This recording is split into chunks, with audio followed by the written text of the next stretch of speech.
Alright, so in this video today, I'm going to be speaking about Jonathan Isaac, and unfortunately, we're going to have a discussion upon whether or not it's time to give up on JI or not. I didn't want to have this conversation, but I think it's about time.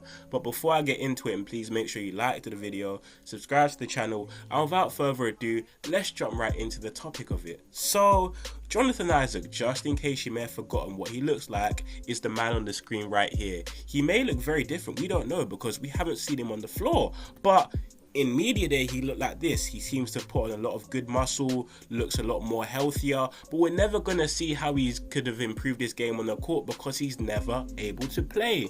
Now we keep hearing conflicting reports such as Jonathan Isaac says himself he feels healthy, but the Orlando Magic are saying he has no timetable to return. How can you be healthy but have no timetable to return? And then we're hearing no information during the season on when Jonathan Isaac could potentially come back. It's all a bit of a mess, but let's just take it right back to the last time we saw Jonathan Isaac on the court. So it was during the 1920 season, and we didn't even expect him to come back, but due to COVID happening and the NBA bubble being a thing, we did get to see Jonathan Isaac return. I believe, was it in the last few regular season games, in air quotes, and his first game against the Brooklyn Nets, he did make a bit of cause controversy due to the whole standing up thing during the Black Lives Matter, but I respect his opinion and we're not talking about that. But he actually had a very good game. He had 16 points and 6 rebounds in 16 minutes of action, and we're thinking, yes, Jonathan Isaac is actually back. He came back from, I believe, his ACL injury and looked great.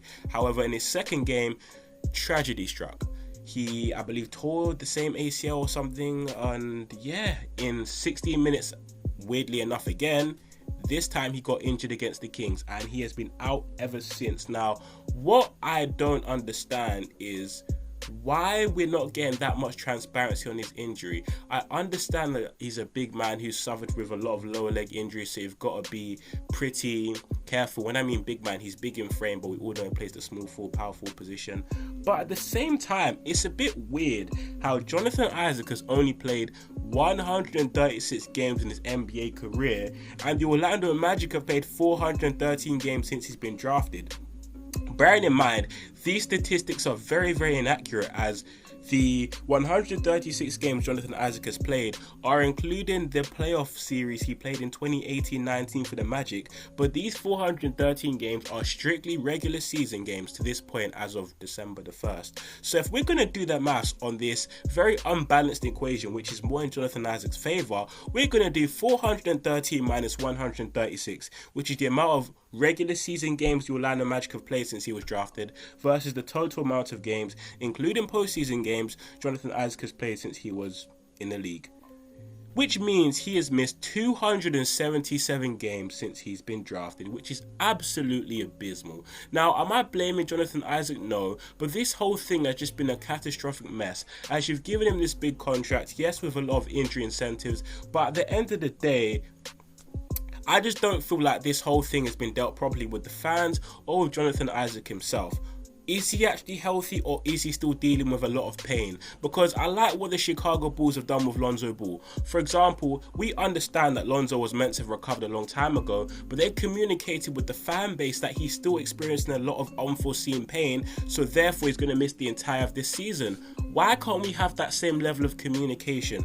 We're hearing things like Jonathan Isaac feels good, but we don't know when he's even going to return. If he's still experiencing pain, damn it, we've missed basically 3/4 of his career already that we should have seen. Just say that Jonathan Isaac will not return for the rest of this season, because it's getting ridiculous. Because I remember when Markel returned yesterday, I was like, hold on a minute, when's Jonathan Isaac coming back? But at this point, is he even going to come back? Because I just don't understand what's going on. I honestly wish well for Jonathan Isaac. He's someone who I thought, like, wow, if you look at this team here, when fully healthy, they really do lack that defensive wing. But we don't even know if he's going to return to the floor. And if he does return to the floor, is he even going to be able to play more than 15 minutes? And even in those 15 minutes, will he be the same versatile 2 through 5 guy on defense who can just be so disruptive in every single way, shape or form? Who knows, because his knees and legs probably have like 2,000 billion miles miles of mileage on there from just strictly the injury and the rehab, so we don't really know what's going on.